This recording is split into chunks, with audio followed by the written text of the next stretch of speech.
Hey, welcome to Docktails here at Half Moon Bay on Croton-on-the-Hudson. Yeah, sounds British or something. It kind of does. Yeah. Today has been a very long day, and it's our fault.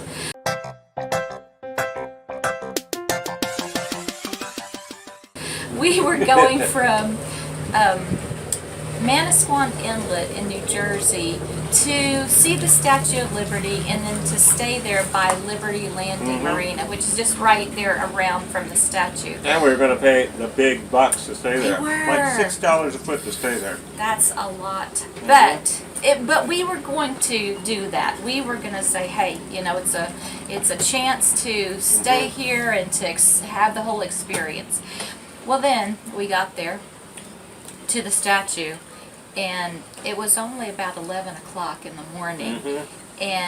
But I had called before we got to the statue to confirm our reservation and ask what restaurants are open. And it's Labor Day, and the guy goes, one is closed due to COVID. We don't know if it's going to open up. I guess there was another one that closed for COVID. And the one that's normally open isn't open on Mondays. But I said, well, it's a holiday. Maybe they're open on Labor Day. No. Nothing open at the marina. And with the situation with COVID and other things that are going in New York, there's no way we're taking a ferry to go to New York City. Yeah. So, anyway. So if you are planning on doing the loop, make sure, well, COVID will be over by the time you are in your loop. Right. And you won't have the same issues that we have. Now, a reason that we are not disappointed. COVID-19 will be over, but hopefully there won't be a COVID-20. Don't even talk like that. But we have been to New York City a few times before, so we've seen it, we've experienced it, the hustle and the bustle, and that's something you really should see in your lifetime.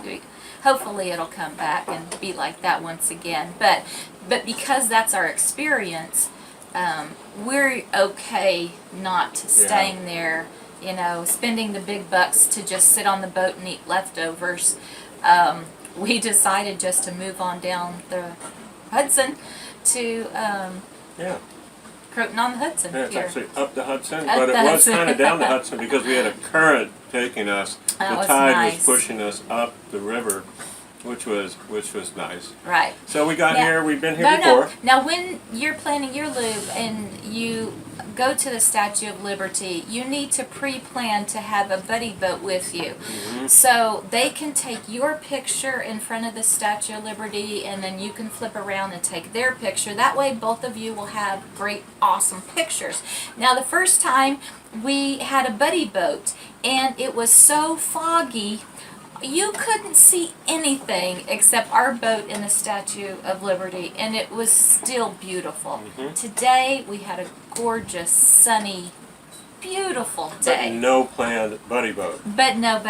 Right. So, Mr. Resourceful, tell them what you did. So we were out there, and I just said, you know what, we're just going to sit here and enjoy the Statue of Liberty, and we took a number of photos, and then I noticed another boat out there. And I got the binoculars and found their, what the boat name was, and I called them, and the boat name was Fishers of Men. Oh. So it was kind of a biblical-like thing. It was like, hey, wow. So I called Fishers of Men on Channel 16. They answered eventually, and switched them over to 17, had a chat with them, and said, hey, would you like your picture taken, your boat picture with the Statue of Liberty? And I go, yeah, we'll take yours too. So we maneuvered around and exchanged phone numbers. I have no idea who these people are, but Thank you very much. Yeah, and so they sent us pictures. We sent them their pictures, and worked out pretty good. Other than you were trying to tell me tell them to take it horizontal, and I was like, didn't know if you wanted I didn't understand what you were saying. Okay. Yeah, we have to take our videos and pictures horizontal, and if it's not on YouTube, you'll just see black on either side, and I don't like that. I'd rather have the whole screen filled up with the picture. But anyway, I was Can't thankful. you clap that though, and No, you can't do anything with it? I'm gonna cut the head of the Statue of Liberty off, or Oh, the water I of the see. boat off. But So if you anyway. save it as a JPEG, you can. Oh my goodness! I Okay, can't all right. believe you're rambling on about Send that. it to me. Oh, I'll see what I can do with it. It's Docktails. Come on. Yeah, the time to ramble. Yeah. Anyway, so you want to say, getting into this place. I have never seen so many boats anchored. There's a beach-like area next to us here. There's an anchorage, yeah. There are tons and tons of boats because today is Labor Day, and on this Monday, everybody is out. The wind was pretty fierce getting in here. Yeah, it was. It was pretty fierce, and we elected to take this slip because it was a side tie down here close to the marina, and we were going to stay 2 nights, but I don't think we are. We're going to be moving on. We're going to move on. I think we're going to move on tomorrow, and one of the challenges we have is thinking ahead about fuel, how much fuel we're going to have on the boat Right. when we get to the point where we're going to put her in storage.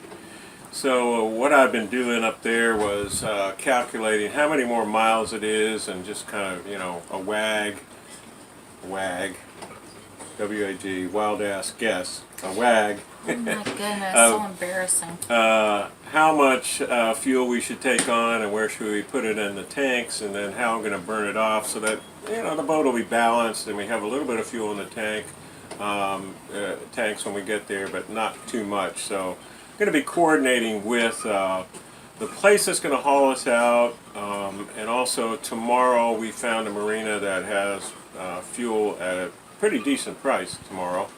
We're going to take on some fuel and then move on up to get ready for the lock. So one of the things that they say on a boat is the best thing on a boat is a plan, and the worst thing on a boat is a schedule.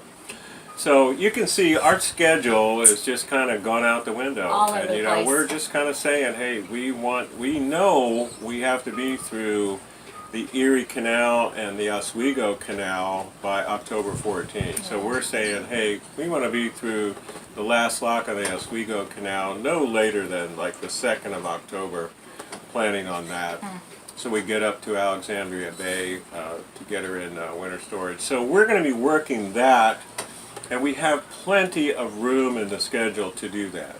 And so I've padded it for, hey, we're going to need a couple days at a marina, just to kind of, chill out so we're not moving the boat every day and it doesn't feel like it's work. We need to chill out. Yeah, we need to chill out, so we're going to be looking at that. You can see here is like, today Rev served me a tomato sandwich, Yeah. which I love. Had a New Jersey slicer tomato. Yep. It was really good, but got some juice on me, so...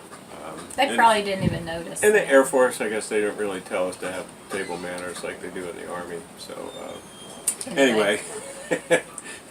And we would love to be able to go to the CIA, which is the Culinary Right. Institute of Yeah. America. Not the CIA you thought I was talking about. But they are closed. Right. So, it's really a great option if you get here to Half Moon Bay. There's an Enterprise rent-a-car within walking distance, or they'll pick you up as well. And you can rent a car, last time we did, and you can go to those places and get tours and everything. But it's just not possible during this COVID time. Things So will be better next year. when you go through the loop, this is one of the places that you want to do this. And also, if you can go to Poughkeepsie, which is just up the road. Poughkeepsie, I don't know how you say it, but it's kind of like Schenectady, which is kind of a strange name. But if you can get there and get to a marina there, that's even closer to the Culinary Institute of America. Anyway, lots of stuff to do in this area, but COVID times and, moving on. And the great thing is it's getting a little chilly. Yeah, that is nice. We don't have this blaring sun that's out there, so we are going to wrap it up here on Docktails, I guess, and we're going to take a walk. Yeah. We're gonna head Time up to walk. to. I guess there's a couple restaurants within walking distance up here, so Really? we're gonna go Okay. find one and have a decent meal and just chill out. Continue the Docktails. Maybe even. I think we'll have some time to get some water on the boat, get some of this salt off. Sounds so good. Maybe we'll work up an appetite doing Right. that. Got to get the And, chores done. You know, first finish Docktails, work up an appetite, and then take a walk. Okay. All right. We'll see you, and you will know what we're doing after we know what we're doing, which will be probably tomorrow. We're a game time decision. Yeah, and really on the loop, you need to be flexible. You know, I like to have everything planned out, but one of the things the loop has taught me is be flexible. Well, As we said okay. in the Air Force was Semper Gumby. And you remember Gumby, those of you who don't know Gumby. Our just- age. Yeah, Google Older. Gumby was a flexible little character. Semper Gumby, be flexible. Okay, see you next time on What Yacht to Do.